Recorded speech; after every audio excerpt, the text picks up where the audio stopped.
Bismillah. Jeudi 21 juillet 2021, soit le 22 Zulhijja 1443 de l'Hégire. Vous suivez le journal depuis le studio Cheikh Bouakari Fofana. Voici les principaux titres. Fin du Hajj 2022, le dernier vol charter s'est posé ce matin à l'aéroport international Félix Houphouët-Boigny d'Abidjan. Les hôtes d'Allah sont heureux d'avoir effectué tous les rites du Hajj et de retrouver leur famille. Vous les entendrez dans ce journal. La mutuelle générale des agents des médias privés de Côte d'Ivoire souhaite aider les femmes atteintes de fistules obstétricales. La somme de 200 millions de francs CFA sera mobilisée afin de porter secours à 250 d'entre elles. Et hors de nos frontières, en Éthiopie précisément, l'Amnesty International souhaite faire la lumière sur le massacre de centaines de civils le mois dernier dans la région de l'Oromia. La rébellion de l'armée de libération est pointée du doigt. Assalamu alaikum wa rahmatullahi wa barakatuh. Bienvenue à toutes et à tous. Commençons tout de suite par l'actualité du Hajj.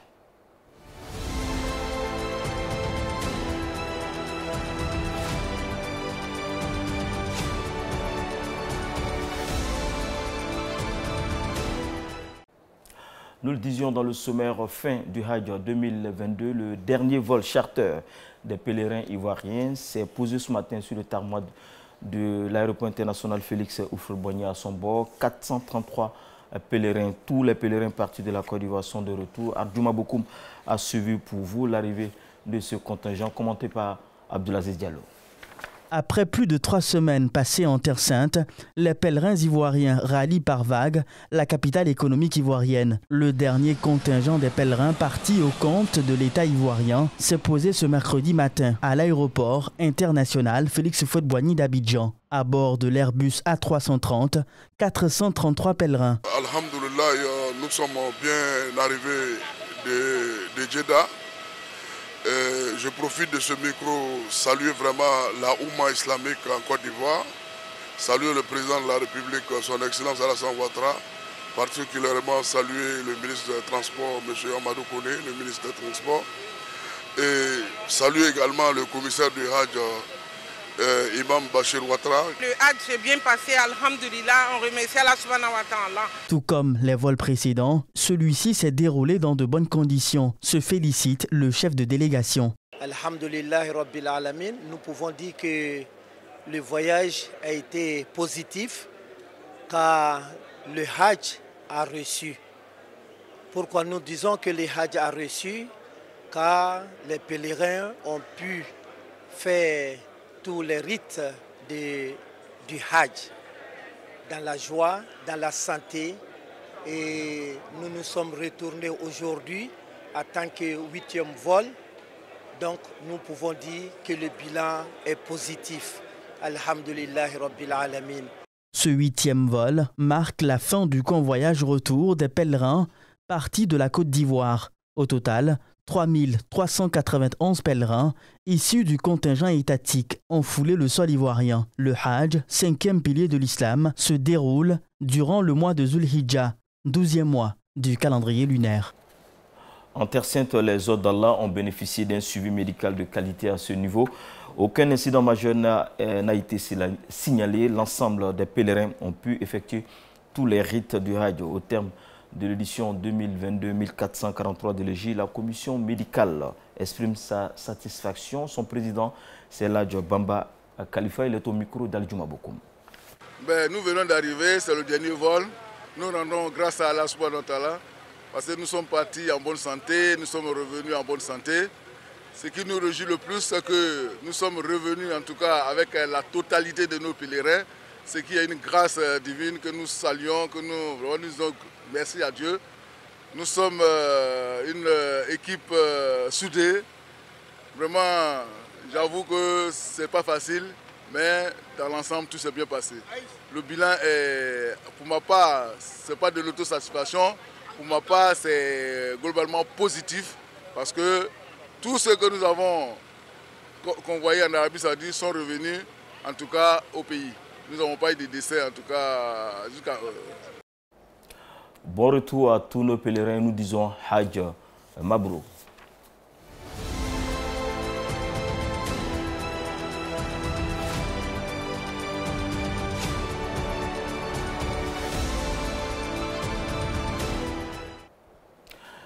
Cette information brève, un transformateur a pris feu ce matin à la base de la compagnie ivoirienne d'électricité à Yopougon, occasionnant une perturbation de la fourniture d'électricité dans plusieurs communes de la capitale économique ivoirienne et même à l'intérieur du pays. Un incendie maîtrisé par le groupement des sapeurs-pompiers militaires. De son côté, la CIE a assuré que la situation est sous contrôle et la reprise de la fourniture d'électricité est en cours.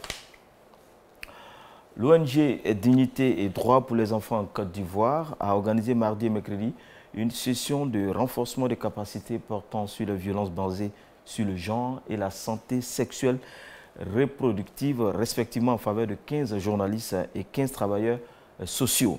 Objectif: renforcer les capacités des apprenants afin de leur permettre de mener à bien la lutte et de l'éradication de ce fléau, nous dit Diomandé Bouaké.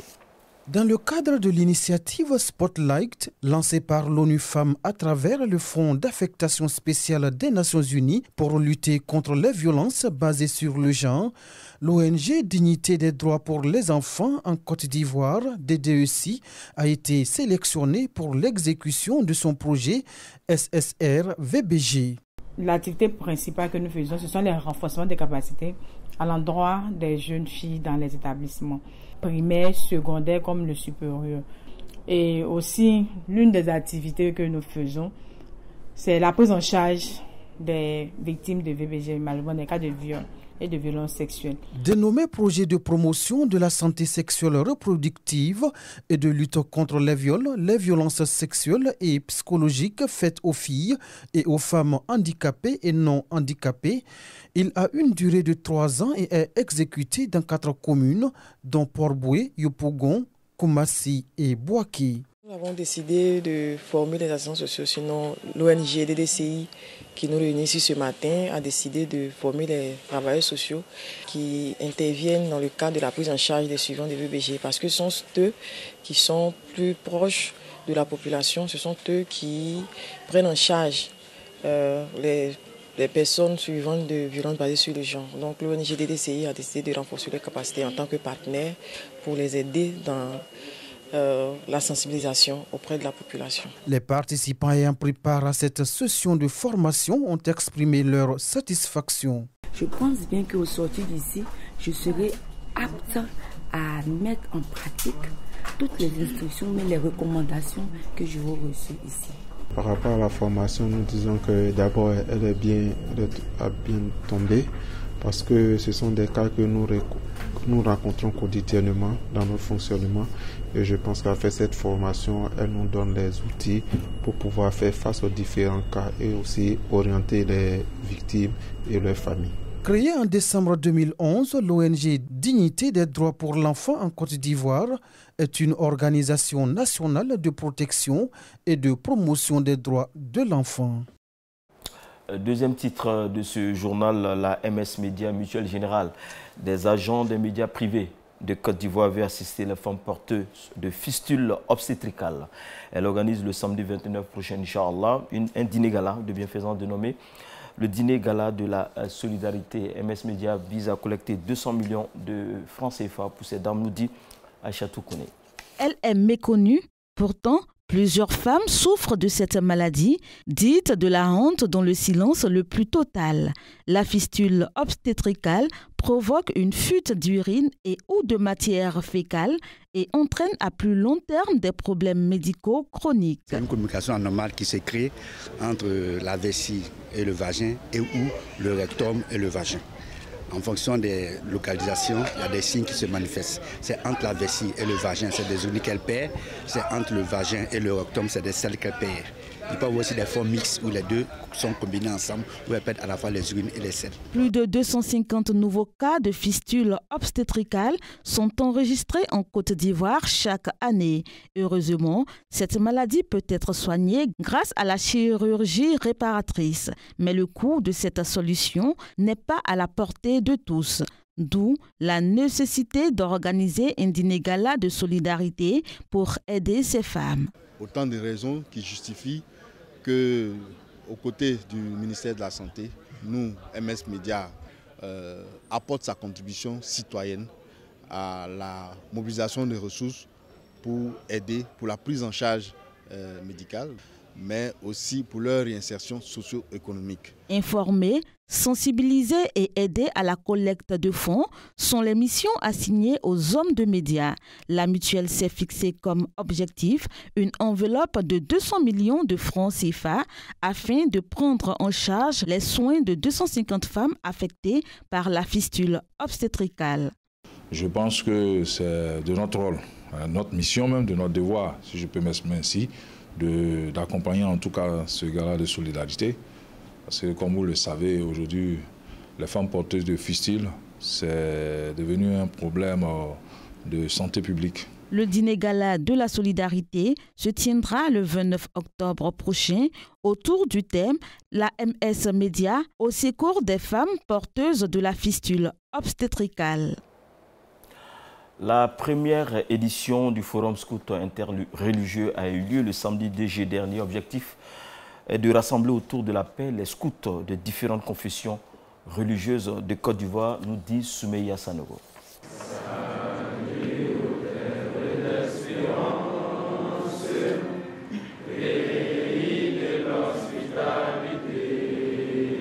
C'est par l'hymne national que le premier Forum Scout interreligieux s'est ouvert. Un événement réunissant les différentes confessions religieuses du scoutisme du pays. Au menu, des conférences, des panels et des ateliers de formation. Une première à encourager selon le président de la Fédération ivoirienne de scoutisme. Servi par les scouts musulmans de Côte d'Ivoire et nous en sommes fiers. Fiers de ce que ces jeunes frères scouts font. Et ça nous rassure du fait que nous ne sommes pas trompés lorsque nous les intégrions à la fédération il y a 1 an. Et depuis 1 an, en moins d'1 an, voilà que ces frères musulmans ne posaient pas de géants. Ils nous ont permis de se retrouver en écuménisme avec les 5 associations scouts nationales, avec leurs représentants. Et c'est ça le scoutisme. Le scoutisme ne demande rien d'autre que ça. L'association musulmane du scoutisme, initiatrice de ce forum, avait à cœur, à travers cette activité, de promouvoir l'entente et la cohésion sociale entre les confessions religieuses. Nous avons tiré beaucoup d'enseignements de ce qui a été dit, à commencer même par la conférence inaugurale qui a été animée par le père Abékan. Il nous a vraiment édifiés. Et au sorti de cette activité, nous sommes satisfaits et cela nous donne des perspectives, Inch'Allah, pour l'avenir. Sûrement que nous allons étendre ça peut-être à d'autres associations de nos scouts et pourquoi pas à l'international. Les organisateurs promettent plus d'activités pour les futures éditions. Rappelons que la Côte d'Ivoire compte plus de 40 000 scouts sur toute l'étendue du territoire. Dernier élément de ce journal, c'est l'actualité africaine. C'est une compilation de nos confrères de la VOA. En Éthiopie, le Comité pour la protection des journalistes CPJ a demandé la libération de 5 journalistes d'une chaîne de télévision de la région du Tigré, arrêtés par les autorités régionales rebelles du Front de libération du peuple du Tigré. Le TPLF les accuse de collaboration avec l'ennemi pour leur travail présumé avec le gouvernement fédéral éthiopien. Amnesty International a appelé jeudi à une enquête indépendante et efficace sur des exécutions de centaines de civils en juin dans la région éthiopienne de l'Oromia, après avoir recueilli des témoignages accusant la rébellion de l'armée de libération Oromo. Celle-ci dément et accuse une milice pro-gouvernementale. En Guinée, des médiateurs ouest-africains, dont l'ex-président béninois Thomas Boni Yayi, ont rencontré mercredi le chef de la junte, le colonel Mamadi Doumbouya, et des officiels pour discuter du retour au pouvoir des civils. La République démocratique du Congo a accusé le Rwanda, qui accueille cette semaine une conférence internationale sur les aires protégées de la faune en Afrique, d'hypocrisie. Le ministre du Tourisme de la RDC a averti qu'il pourrait proposer de militariser les parcs animaliers de l'Est du pays pour les protéger des rebelles qu'il dit être soutenus par le Rwanda et réclame le soutien de la communauté internationale. Après les bords du fleuve Congo, c'est du côté de Kinshasa et de Brazzaville. Retour ici sur le bord de la lagune Ibrié. C'est la fin de cette édition. Merci de l'avoir suivi. Excellent sur le programme. Wassalamu alaikum wa rahmatullahi wa barakatuh.